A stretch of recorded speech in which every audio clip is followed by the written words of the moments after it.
March 1st edition of Track Announcer's Notebook. We have got a great show lined up for tonight. It's going to be an hour where we talk Daytona Motorcycle Week, Daytona 200. And we've got our good friend Godwin Kelly, who spent decades at the Daytona Beach News Journal.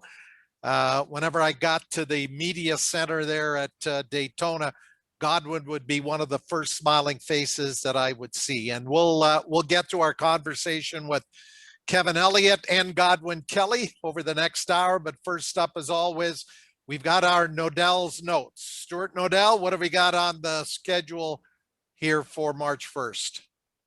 Well, Pat, we've got some sad news to start with, and it's Fausto Grassini, who's well-known in the MotoGP paddock, has passed away actually just last Tuesday following our last week's show. And he had been in critical condition in the hospital since around Christmas time with COVID-19. And he's very well known. He's a 1985 and 1987 125 world champion. And he's owned and managed numerous teams, the likes of DeGiro Cato, Marco Simoncelli, Loris Capirossi, Sete Gibernau. He really played an integral role in a lot of riders' careers. And most recently, Jorge Martin is the 2018 Moto3 world champion. And Fausto was most recently overseeing the Aprilia factory MotoGP effort as the team manager. Yeah, he was battling COVID-19 for a while, so we still have a long way to go in dealing with the pandemic, and certainly a great loss for motorcycling as Fausto Grassini has left the planet. But what a great rider he was, particularly on 125s, and did a great job in his career as team manager and team owner. Certainly. And then it was also announced that the Aprilia 660 parallel twin has been homologated and approved for Moto America competition in their twins class for 2021. Okay, well, we'll see if any teams or riders elect to field one of those motorcycles in the twins class of MotoGP or Moto America, and I think that that class hotly contested. I know Darren James at one point was looking at doing a bunch of races there. And of course, our Alex Dumas won that championship a couple of years ago. And Stuart, I don't know if you've got it coming up on the Nodell's notes docket, but a lot of rumors floating around. Jordan Zoke brought it up last weekend on the show, saying that Dumas may be racing CSBK with a limited Moto America schedule. We were trying to chase that story down today. Never got the definitive word on it, but we'll see what we can find out in the next week as to where Alex Dumas is going to be racing in 2021, whether it's both here in CSBK as well as some Moto America races. Yeah, and I think he's going to be helped by Patrice Goyette, who's a well-known tuner out of Quebec. He's helped Francis Martin over the years, work with the Blackfoot outfit. So I think they're putting a program together, but we'll have to wait for further word as to what exactly they will or won't be doing. And then just some Supercross update for this coming weekend on March 6th. That you can see the tracks being built, and just a quick update for the overall point standings. Ken Roxon's got a pretty solid lead, but he's being hotly contested by Cooper Webb on the KTM. Yeah, the championship there is still fairly tight, and remember, Tomac won the race a year ago in dominating fashion. He just seems to like that track at Daytona. The Kawasaki, very competitive there, as Tomac is a multi-time champion. And if I had to put a couple of dollars on who's going to win this Saturday's Daytona Supercross, it would be on Eli Tomac on the factory Kawasaki. And that would certainly tighten up the 450 Supercross Championship as they run the single event this Saturday at Daytona. And we'll ask Godwin Kelly that question. I believe it's 30% of the grandstand is the sort of the number of tickets that they can sell. And I believe that'll be the same case for the Daytona 200, but we'll get into that a little bit later on. Stuart? Yeah, and then I noticed ARMRA's announced the new vintage superbike class. It's called the Vintage Cup, and that's going to kick off in 2022. So I know we had a few of the folks from ARMRA a couple weeks back, and I know there's been a number of other people around North America that have started this kind of focus class for vintage racing, and it seems pretty popular. And a lot of the bikes are, with newer technology, they're quite cool bikes.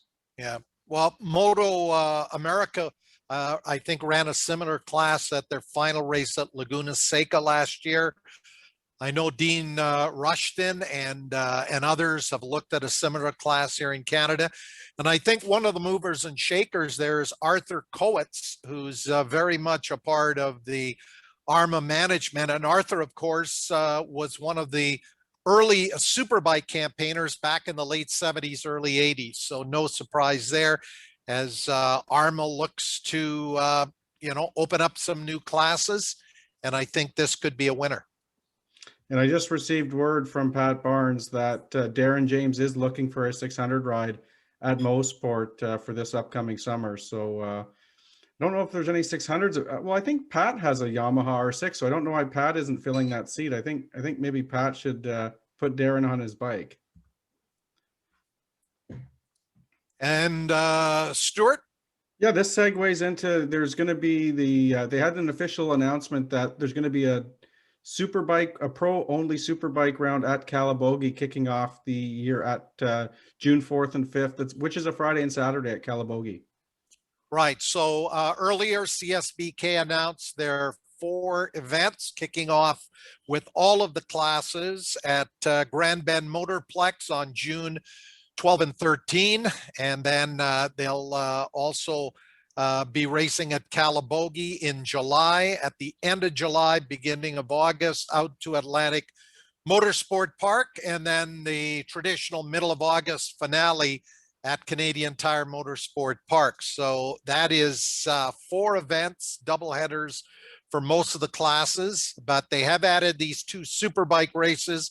They'll practice and qualify on the Friday, the 4th of June, and then they'll run both superbike races on the Saturday. And on our show last week, Jordan Zoke did mention that this was going to be announced, and sure enough, the official release came out the following day. So for CSBK, there'll be 10 superbike races to decide the 2021 Superbike Championship, as Jordan Zoke goes after what I believe is a world record 15th Canadian Superbike Championship on the new Kawasaki.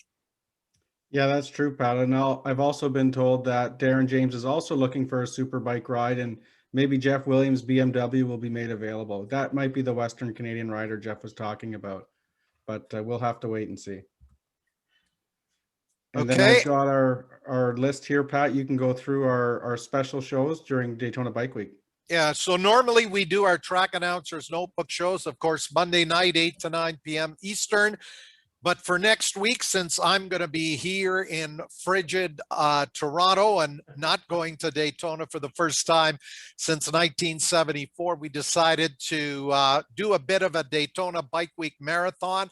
We'll have a 1-hour show every night. Next Monday, of course, we'll recap the Daytona Supercross and look ahead at the schedule for Daytona Bike Week. On Tuesday, we'll have some of the riders. We've already confirmed one of the really good privateer riders won the ASRA Sport Bike Championship a year ago. Carl Soltes will be on along with others. We'll take a brief look at the AFT Volusia Speedway doubleheader flat track that runs on the 12th and 13th. So Monday and Tuesday will be a bit of a preview shows, both of those nights. Wednesday will be the big Daytona 200 monument. John Ulrich, along with ARMA, will have plaques unveiled that day. And we hope to have a bunch of video and photographs from the event. And we'll also have Bob Coy on to talk about the Daytona 200 monument and all the activities going on there on the Wednesday. Thursday, we're hoping to have a number of racers, including Michael Dunlop, of course, the nephew of Joey Dunlop, who raced in the 200 for 3 years back in the late 70s, early 80s. And then Friday, Saturday, Sunday, we'll cover all of the racing and activities at Daytona International Speedway. Of course, Friday, we'll recap qualifying. We'll get into a bunch of that with Kevin Elliott here in a minute. Hopefully, we can have the pole sitter on. And then, of course, Saturday, we'll recap the 79th Daytona 200, as well as on Sunday, where they run all of the ASRA finals. We'll have those results and sort of do a final wrap on Daytona Bike Week. So no shortage of opportunities to stay on top of what's going to be happening in Daytona next weekend on our expanded schedule for Daytona Bike Week. And that's it for No Dell's Notes, Pat. Okay, so let me welcome Kevin Elliott. Kevin, appreciate you and Godwin coming on the show tonight. Tell us what particularly the last month has been like for you as we waited to get the final word on was there going to be a TT inside Daytona. Finally, they decided to go to the half mile at Volusia Speedway. That opened up that Saturday schedule. So what has it been like stick handling through the schedules and getting the pre-registrations done over the last month or so? I've been herding cats, man. That's the best way to put it. Because every day things changed. Even though we had an idea, since AFT already had the agreement to do the double header with the TT race and the 200, it really kind of put us behind the 8 ball a little bit because we couldn't announce anything. You know, even though we were told to prepare, we couldn't announce anything for certain, couldn't even put a schedule out for, you know, we put the tentative schedule that had the AFT race in it, and that's as far as we could go. So once they announced that they were going to Volusia, it opened the door for us, and we were really able to start getting things in. I mean, we've got over 100 CCS riders pre-entered. Today, pre-entry is closing. My email is going nuts. I apologize if I get a notification during this about people trying to enter and not having their stuff completely right. Right now, we the last at the last look, we had a couple of late cancellations at the 200. Some of the U.S. riders that have unfortunately, they or their family has fallen prey to being exposed, so they all have to quarantine. There's just no way they can make it. But overall, the field is still pretty solid. With Danny Esslick, Michael Barnes, John Ashmead, Josh Heron, we reached out several times, not got a confirmation from him. Team Hammer has asked me to hold their entry regardless of who it is. So right now we still have Shondell and Kelly listed as an official entrant. You know, so we've got some good riders. Jeff May, who's held the pole before, has found the necessary support through his sponsors. I believe Pirelli's one of them, for him to return. So he's obviously going to be a threat. And then of course you got the international riders. Michael Dunlop, Sheridan Morass, and you'll have to help me. The French rider Timothée Monet. Yeah, I believe that's it. Yeah.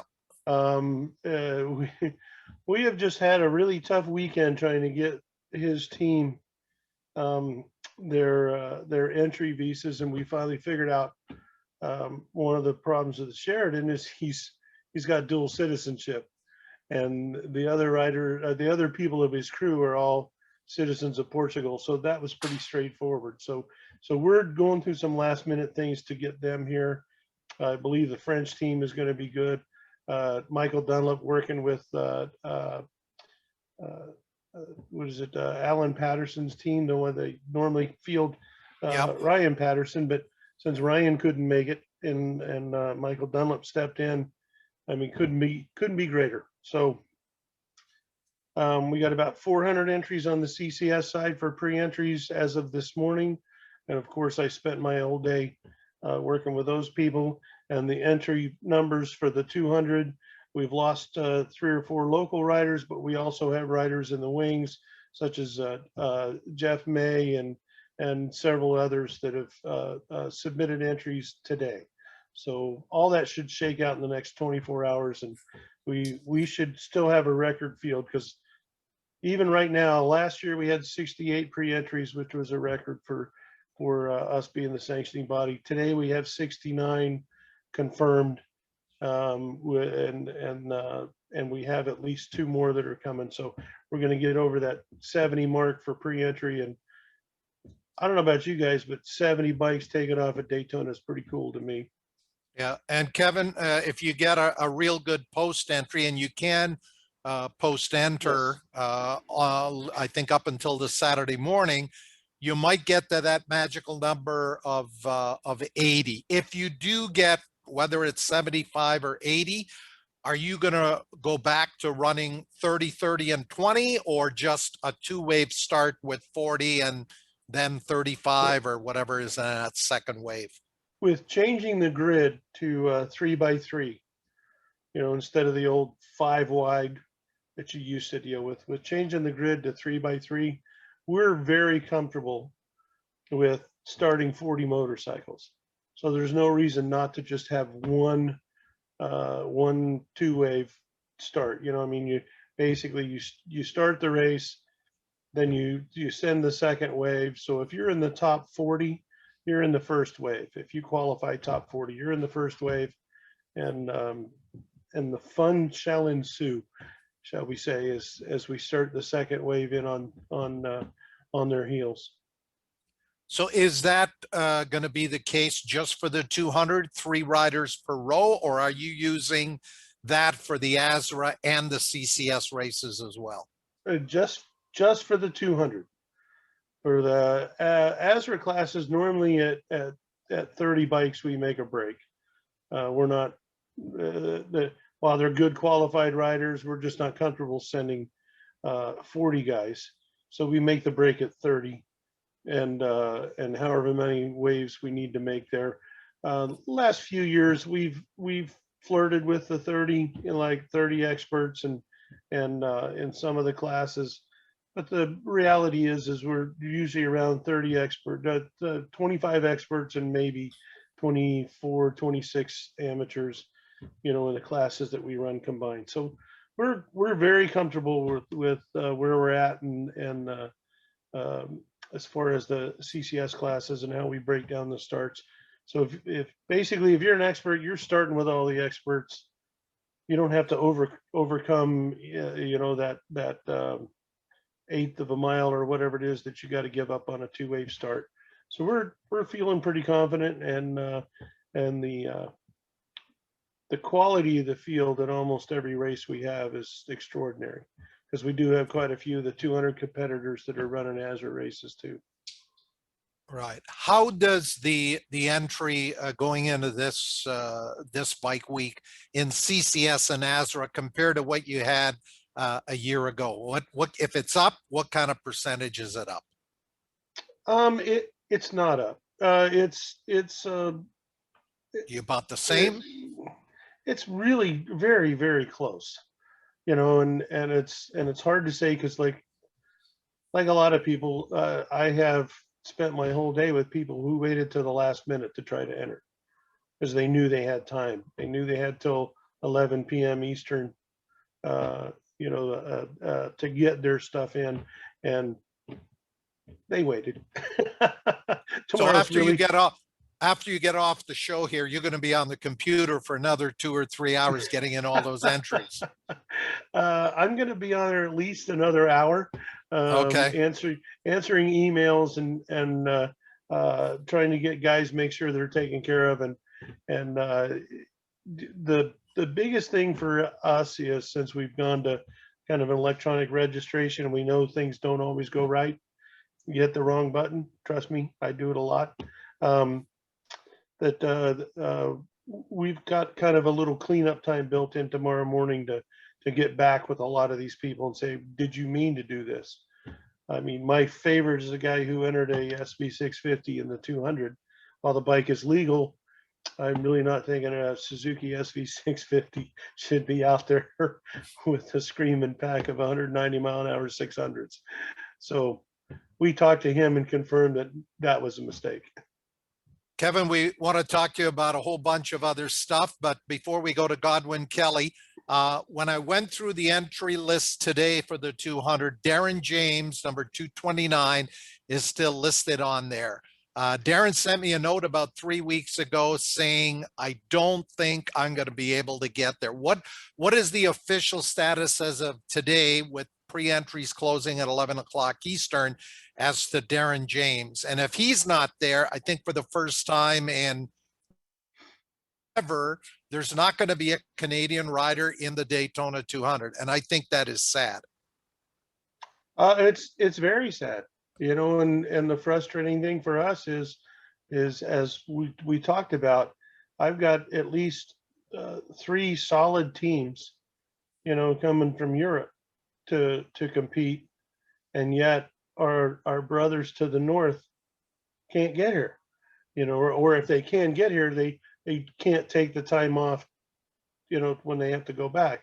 So it's frustrating. And we told Darren, same thing we've told everybody, that from all the Canadian riders, man, I'm going to keep you in there until you tell me you're not coming.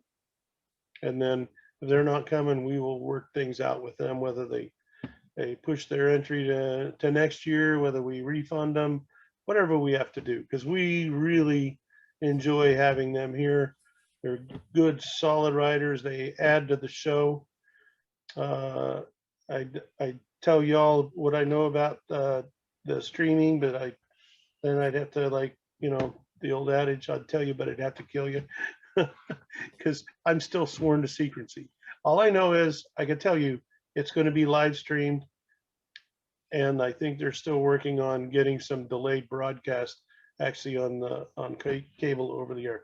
So if Darren can't make it, it's going to be our loss, and we'll take care of it whatever I can do to make sure that he comes back again. We enjoy having him and his crew and everybody that comes with him down here. Okay, Kevin, we'll get back to you. I want to talk about a whole bunch of other topics when it comes to the 200. But Stuart, before we go to Godwin, I think we may have a couple of questions for Kevin. Yeah, we do. Just we have Henry DeGau has texted in. He's just asking if Kevin's still planning on having a vintage Daytona 200 bike display, and if so, does he want Henry's TZ 750, and does he miss Henry? I think Henry really is still itching to get back involved in racing, Pat. I think that's what this boils down to. I have invited Henry to lunch 100 times. We're only an hour and 15 minutes apart. And the nice thing is, he comes up with the excuse, not me. So going back to his bike, yes, we are working on getting it on display in the Motorsport Hall of Fame there at Daytona, and we want to have it before the race, as his bike, of course, number 79. This is the 79th. I mean, what a beautiful display. Unfortunately for Henry right now, he's caught up in, I call it our COVID negotiations, because every time I talk to somebody at the Speedway, they come up with something new about how we have to protect the bubble and all the rest of that. So I haven't forgotten him. I'm going to work it out. The director of the museum has spoken to me, and he thinks that's the greatest idea ever. And maybe that'll be the one thing that'll get Henry out of the house, and we can have lunch sometime. Sounds good. The other text we had come in was from Alex Coelho, who's one of the Canadian competitors that was planning on coming down to Daytona, and he's saying the same sentiments that you feel, Kevin, that he's going to miss being down there. We're going to miss him too. We enjoy having every one of them. Okay, Kevin, we'll get back to you in a moment, but patiently waiting here on the on-deck circle, Godwin Kelly. And Godwin, I think you're muted, so you just need to get yourself off mute. I met Godwin, I believe, the very first year he was at the Speedway as a young reporter for the Daytona Beach News Journal in the old Benny Media Center. That's when you had the old garages long before all of the renovations. Godwin, first of all, welcome to Track Announcer's Notebook. What's the state of the nation there in Volusia County and Daytona Speedway as you know, Bike Week is just about upon us? Well, I appreciate you guys having me. It's a real honor. I couldn't help but think back to a year ago this week when we were all at the Speedway and Kevin and all his people said, "Get out, get the hell out of here. Everybody out, you gotta go." And I was like dumbfounded. I had no idea, like, you know, because you're so in tune with what you're doing at the track. I honestly wasn't keeping up with the COVID situation, and I didn't realize it had gotten so bad that they actually were basically shutting America down. So I was with Kevin Elliott and friends the day they shut America down. So that's kind of, I think we can make a song out of that, right? If I could just play some music, I'd help you, brother. So Godwin, go ahead. So anyway, that was, I believe they were in the midst of qualifying. You can correct me, Kevin, if I'm wrong. And they didn't run the 200 that year, and they wanted to run it later during Oktoberfest, but we were still, you know, the pandemic was still bad enough where they had to just say, we can't do it. So this Daytona 200 is going to be real special because it's like we're back, baby. You know, it's a comeback kind of race for people here. I know it was when the sports cars and the stock cars were here. It had a real impact on our area, and now we're on the cusp of Bike Week. And I've got some neighbors that are involved in Bike Week. They own motorcycles, and it just seems like every night the engine noise gets a little louder every night. So that's a good sign. It means that they're coming. They're coming. Come on, let's go. Come and get it, boys. So Godwin, what is the current rules, regulations, protocols in Volusia County in the Daytona Beach area in terms of going to stores, going to restaurants? Obviously, you know, they're recommending social distancing, but is mask wearing required? And how has that impacted the number of fans that can be in the grandstand for the Supercross and for the Daytona 200? Have you heard any official numbers? Well, again, I'm, you know, I'm not day to day anymore, but it's my understanding that they're running at 30% capacity. It's going to be a smaller crowd. Basically, they're going to have to cap it. So last year, I think I estimated to 25,000 for the Supercross. So whatever 30% of 25,000 is, you know, my math's not very good and I don't have a calculator, but I'd say 10, 12,000 people probably will be allowed in to watch that. Godwin, is that 30% of the grandstand capacity, which I believe is a little over 100,000, in which case they could conceivably sell 30,000 tickets, spread people right throughout that grandstand, but maybe that's a little too optimistic a number. Yeah, I think you're being overly optimistic because that grandstand is almost a mile long. And while the course runs parallel to the grandstand, they can't stretch it out that far. So it's basically towards the middle of where the grandstand is. And so, yeah, it's probably, they can probably get more people in there than 10,000 based on their seating. But, you know, who wants to watch Supercross from a half mile away? Bring your binoculars. you know, I think all things considered, it's going to be a great week. It's going to be different, but at least, you know, people can go watch racing, and we're supposed to have a fantastic week of weather in the next 7 days. I don't know what's going to happen after that, but so everything's shaping up to be really good. Now, as far as mask wearing in the public, they encourage it if you're out. It's mandatory if you go to a restaurant, and so you go in, you walk in with your mask, you sit down, and when, you know, the dust settles, you can take your mask off, eat, drink, whatever. So everybody seems to be fine with that so far. We haven't had any major ruckuses or anything break out from that.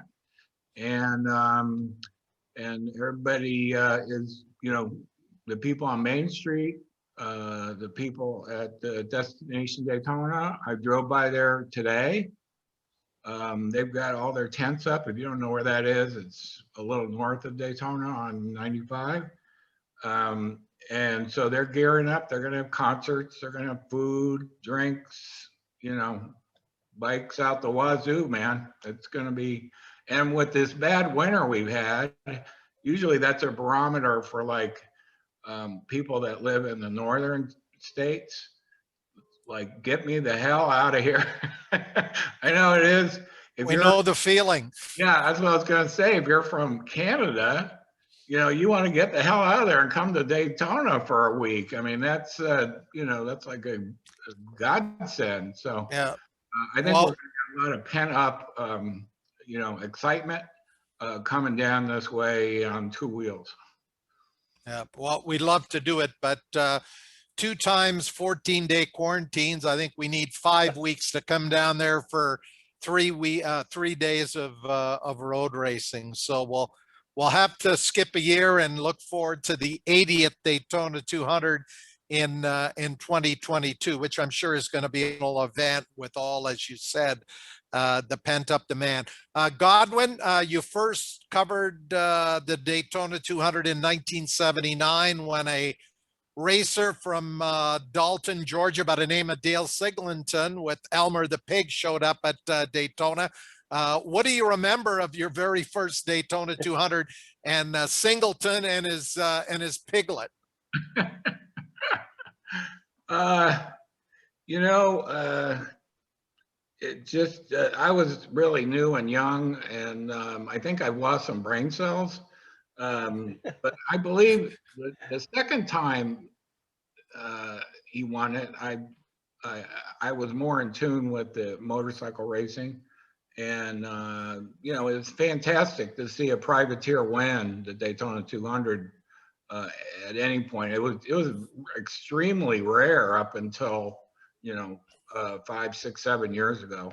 So anytime a guy like him would win, I believe Ashmead was in that group, if I'm not mistaken. In 89, yep.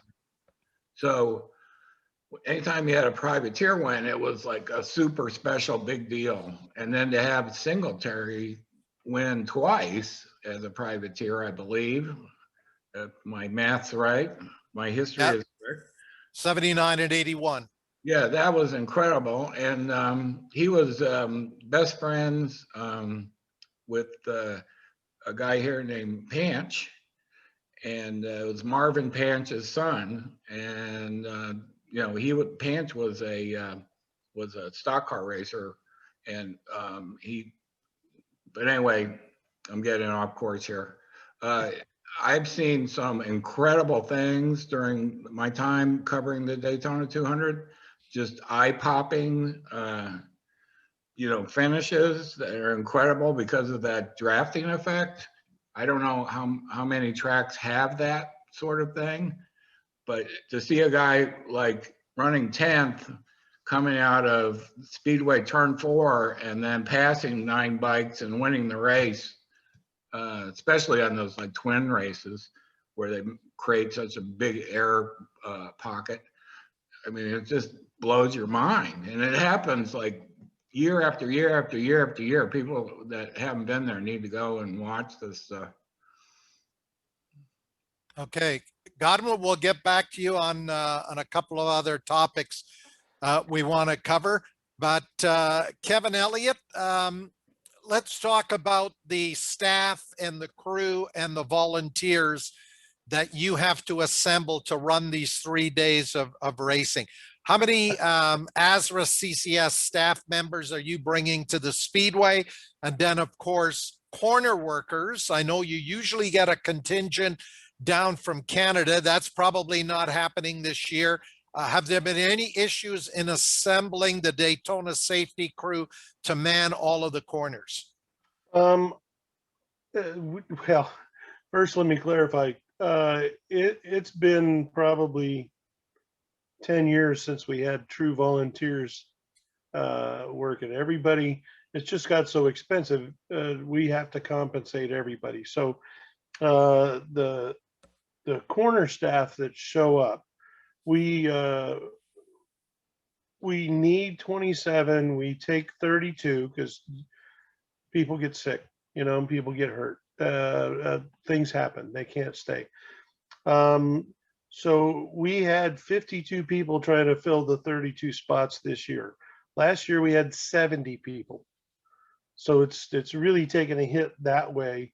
The best thing I can say is we have, especially with the crew we have right now and the crew we normally end up with, we have very few what I would call newbies, people with less than a year experience. So as far as the safety crew goes, I mean, we are truly blessed when we come to the Speedway, and they bend over backwards and try to help us put these guys where they can. This year, without allowing tent camping and the showers not being open, it's really put a crimp on what we can do and how we're going to do things. But I still have a crew of 32 that are signed up, and a couple of them kind of in reserve that live close that are willing to pop down or pop up and help us out. And to go with that, I have 40 ASRA CCS staff members, in all the various locations.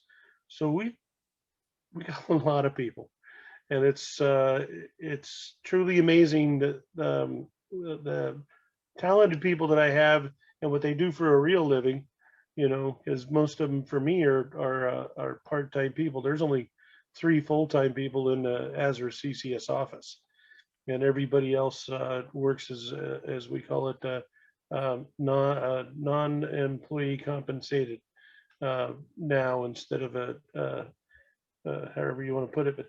But my crew, the newest people that are on the staff that work with me, have more than 5 years in.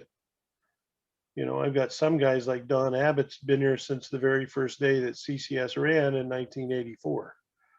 And I was just going to say, another long time CCS ASRA official, Dave Lewis, as we call him, Yes.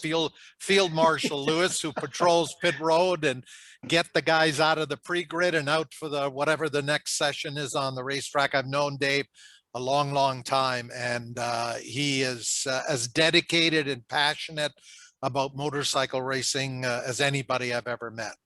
Yeah, he's over. He is over 25 years with us. I really think he's right at. I think he's just over. It might even be just over 30. I mean, he's been like a fixture. And then he used to also work other races with us, but he and Maria have really trimmed down, and now they really only work Daytona. And I remember one of the first riders meetings, and I think it was '88, when Dave took over running pit out. And at the riders meeting, he pretty much told them, there's a new sheriff in town and you don't want to try it. That sounds like him.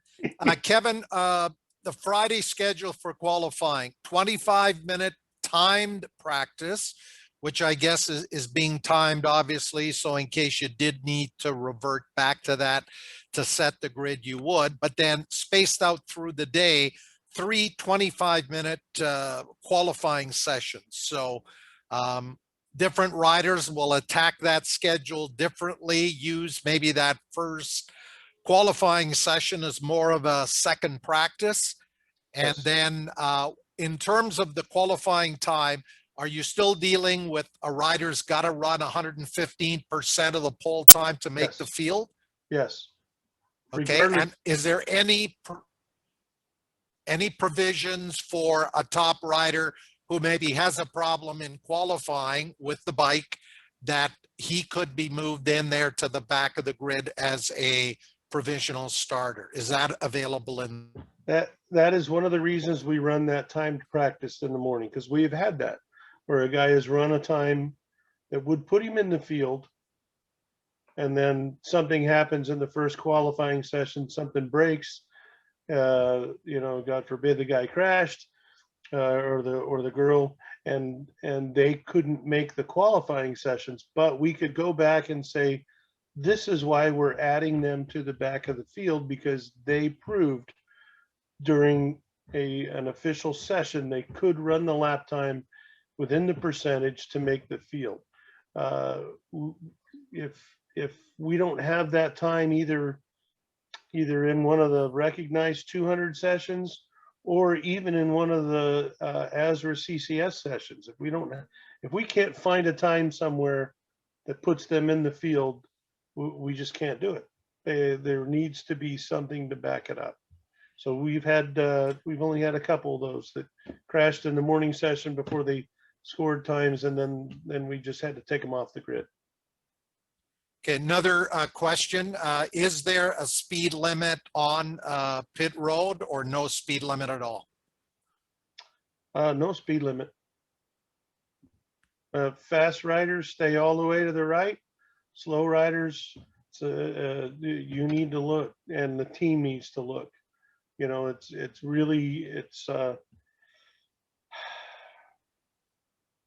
really difficult when you get, especially the way we see it, a pack of 6 or 7 bikes coming in at a time, and at this point we have no way to do a speed limit on each and every single rider, because we don't have 10 loops on pit road. Let's say that like NASCAR does, to be able to record times like that. And so far, we've been right in our evaluation that we haven't even really had a close call. The close calls came where a guy was coming out of his pit stall, and the guy in the pit stall right in front of him comes in. That's the close call. But then you're still looking at people that are 15, 20 miles an hour, not somebody that's coming through there in first or second gear at 70 mile an hour or so. And what about air fencing and some of the critical areas on the racetrack, coming out of the infield, coming out of the chicane, going to the east banking? Who looks after all that? Well, the Speedway actually has the map that we use, and they install it. We did have some discussions, because we did have a bike catch the last section of the Super Defender coming out of the infield, and the barrier flipped back out into the track, and the next rider hit it. So we have evaluated how the end pieces need to be tied to the safer barrier, because you can't just drill a hole through it, and put a lag in there like it used to be. Before they put the safety barrier in, they would allow us to actually drill a concrete like lag, and we could tie it to the concrete wall. But now with the safer barrier, you just can't do that. So I had a meeting there a couple of weeks ago. We went and evaluated how to strap those down the best. So we will take a look at that on Wednesday. I'm going to miss the 200 monument ceremony, because we have our operations meeting and then an inspection on how those barriers are tied down. So Speedway has been great about, if we decide, because the speeds are getting better, which they pretty much do every couple of years, we'll either extend it, slide it, retract it, whatever it takes to make sure that location is covered. Kevin, tires always a point of discussion at Daytona. In going through the entry list, looks like we've got Dunlop, Michelin, and Pirelli. Any other tire manufacturers have reached out to you that they will have product available for the racers, or are we looking at those three tire manufacturers really looking after the field for the 200? Bridgestone will be there. Okay. They have a couple of solid riders that ride that tire and do quite well with it at other ASRA and CCS races during the season. So the Bridgestone guys will be there. So really, I think we pretty much have the gamut covered of everything we see, at least in our racing in the U.S. So we're pretty happy. And even though the official Michelin contingent can't make it, they still have their Southeast rep will be there. They'll have tires available, and of course Pirelli is helping get Jeff May into the field, and of course the Dunlop guys always been super with us. We've been working out location for them where they can set up, because they're I mean, without the tire guys, it's really tough to run this race. But we love leaving it open to all the tire guys, and that way it brings a little bit of bragging rights when we get into victory lane. They start doing the hat dance. It's always nice to see. Okay, and just in terms of the prize package, 175,000, is that still the purse? That is still the purse. Okay, 25,000 US to the winner. Yes, and I'm at a loss because normally it's a Rolex Daytona chronograph, but I saw it listed somewhere else differently, and I haven't got an answer yet. But I guarantee you, you win that race, you're getting a Rolex, and you'll be like Michael Barnes, who shows it to me every time I see him. Well, Michael Barnes, one of 6 former Daytona 200 champions who are on the schedule right now for the event. And Pole Award, still the Arai Pole Award with a brand new Arai top of the line helmet. And they won't even show it to me. You haven't seen the helmet. Jeff Wheel from Arai keeps telling me, "Oh, it's beautiful, man. You're going to love it." And I said, "Well, where's mine?" And of course, it doesn't go very far, but I ask every time. And they have normally they have a special shield engraved. If you're going to use the helmet, you know, they're going to give you you also get a regular shield with it. But if you're going to put the helmet on the mantle along with the Pole Award trophy, they have this really cool engraved where it says the 79th Daytona 200 Pole Award and the date. So it's that is definitely in place, and I have people excited about that, and which makes me smile, because I think that's a good little caveat to offer.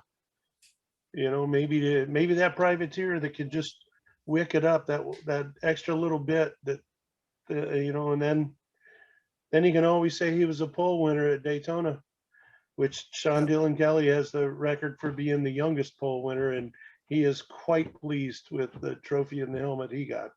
Well, he's on the entry list. We'll see if he becomes the official Team Hammer entry for the 200.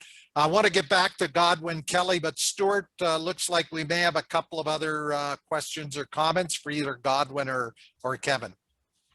Well, it might be even for you, Pat. Okay. The question is, who is going to fill in for Pat as the 200 track announcer?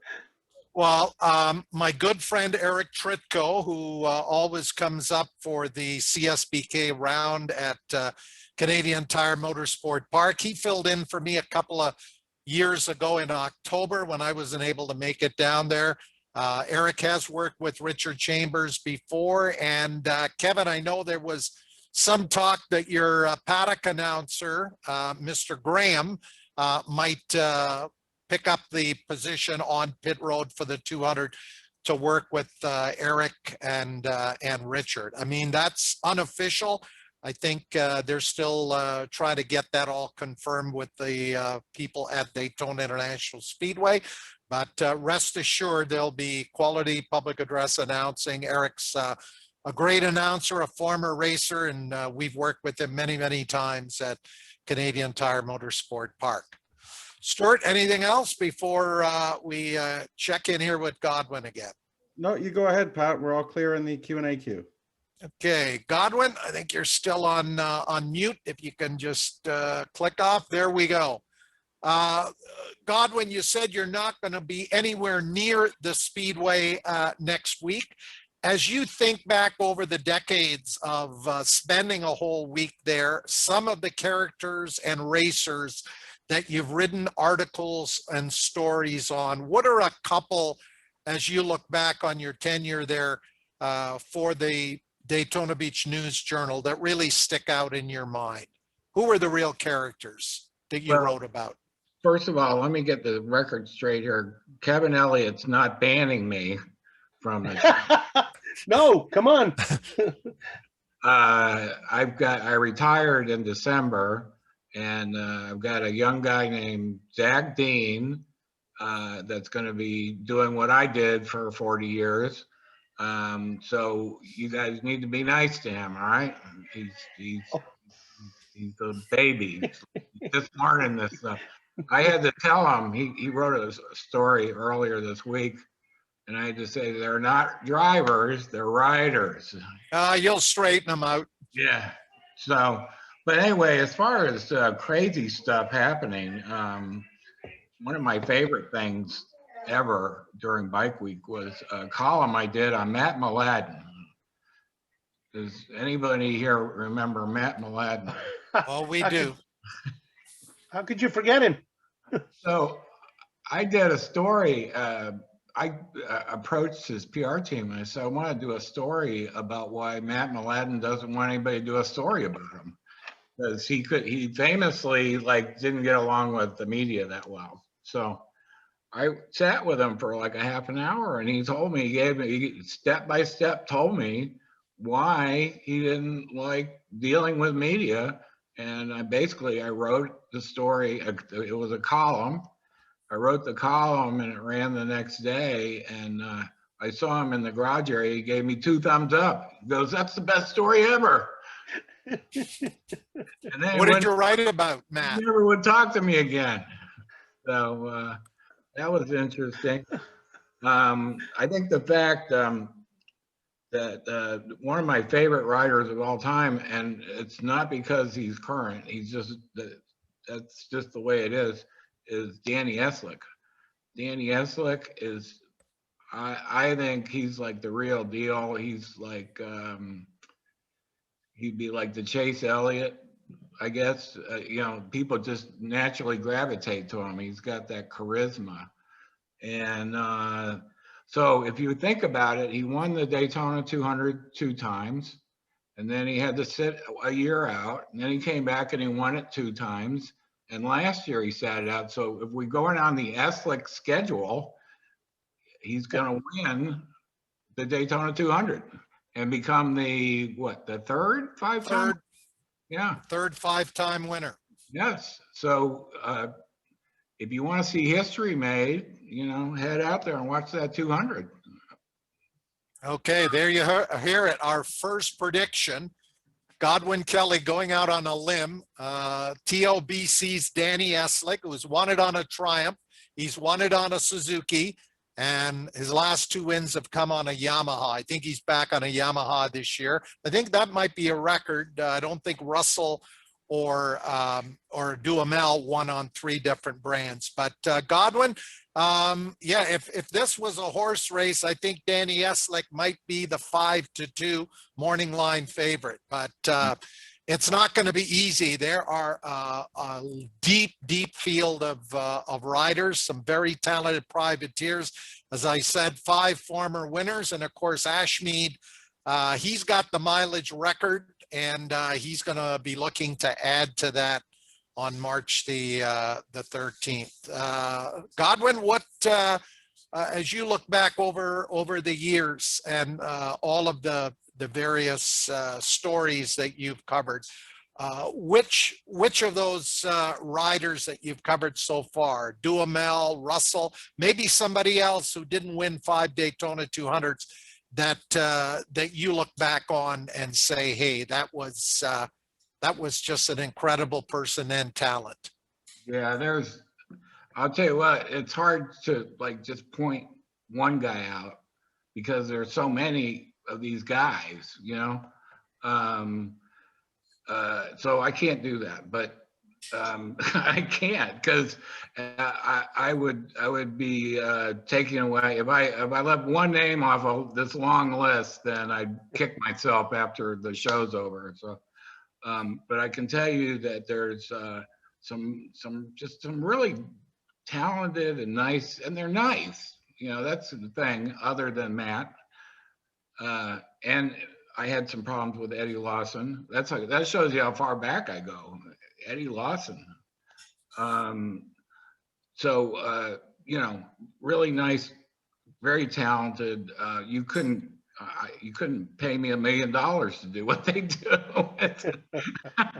I get scared going around in a car at 70 miles an hour. So you know, the fact that they're going 190 miles an hour in an open wheel vehicle is just incredible to me. It's fascinating. It takes a special human being to do that.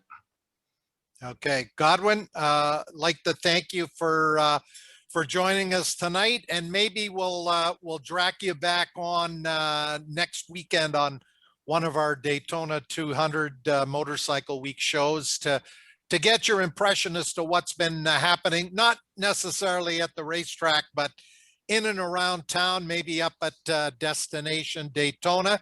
And I'm not sure if it happens anymore, but the coleslaw wrestling at the Cabbage Patch. Oh yeah.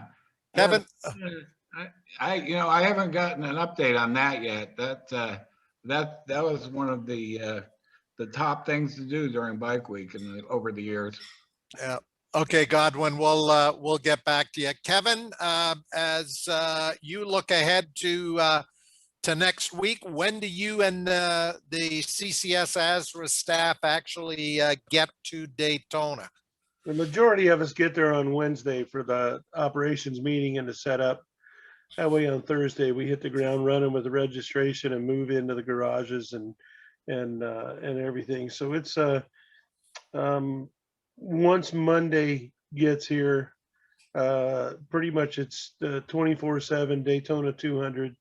And trust me, Sunday night we celebrate like there's no tomorrow, because it's once you get done with a weekend like that, it's well worth it.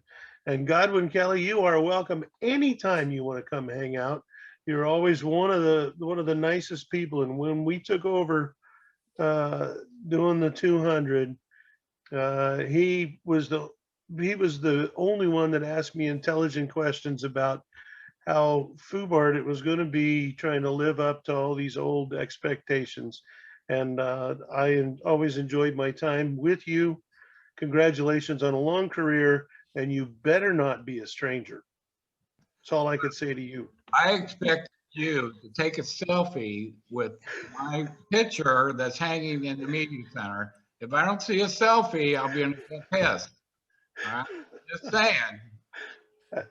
Kevin, what you don't realize, Godwin has retired from the Daytona Beach News Journal, but he started up this Godwin Kelly Media Services. So if you run into any riders at registration says, hey, I need a PR guy to put out some press releases for me, get hold of Godwin. I'm sure he could use the clientele. I'll take care of him. I've always been impressed with him. So I look forward to it. I look forward to this 200. I look forward to getting this thing done. And hindsight being 2020, I thought we should have finished the at least the 200, if nothing else. Just get the 200 done. But I was not in charge. So Godwin Kelly, I did not send you home. Oh, okay. All this time I've been uttering your name in vain. I'm sorry. Long story short, I look forward to the next time all four of us can be together somewhere. But we're going to make the best of it in a week or so. And Pat, as you know, you got my number if you need anything. Godwin Kelly, you got my number if you need anything. Stuart just always wants to talk about Henry DeGal. Oh, So does I he? Okay. don't know Well, what to do about him. hopefully Henry's Yamaha TZ750 can make it to the Motorsport Hall of Fame of America as we get set for Daytona Bike Week, kicking off this Saturday with the Daytona Supercross, and then right into all of the other activities, of course, culminating with the 79th Daytona 200 that should have happened a year ago, but did not. And Kevin, we wish you and your staff all the best, safe racing. Godwin, be well, and we'll hopefully have both of you gentlemen on at some point next week when, again, a reminder, we'll have track announcer notebook shows Monday through Sunday, March the 8th until the 14th. Stuart Nodell, any final comments or questions in the Q&A? The Q&A is all clear. Just wanted to thank both Godwin and Kevin for sharing an hour of their time this evening. I really look forward to following all the activity at Daytona next week. It's been a long time coming in the waiting, so it looks to shape up to be a great race. And we hope to have all of the information next Monday on our preview show as to where you can watch, listen, stream the 79th Daytona 200. And of course, in addition to that, we've got a great lineup of Championship Cup Series and ASRA races that are going to fill out the weekend as well. So on behalf of my co-host, Stuart Nodell, our thanks again to Kevin Elliott and Godwin Kelly. Pat Gonsalves saying so long for now. Be safe, and we'll see you back here next Monday night as we kick off the first of 7 shows on Track Announcer Notebook covering the Daytona 200 Motorcycle Week. Good night. Be well.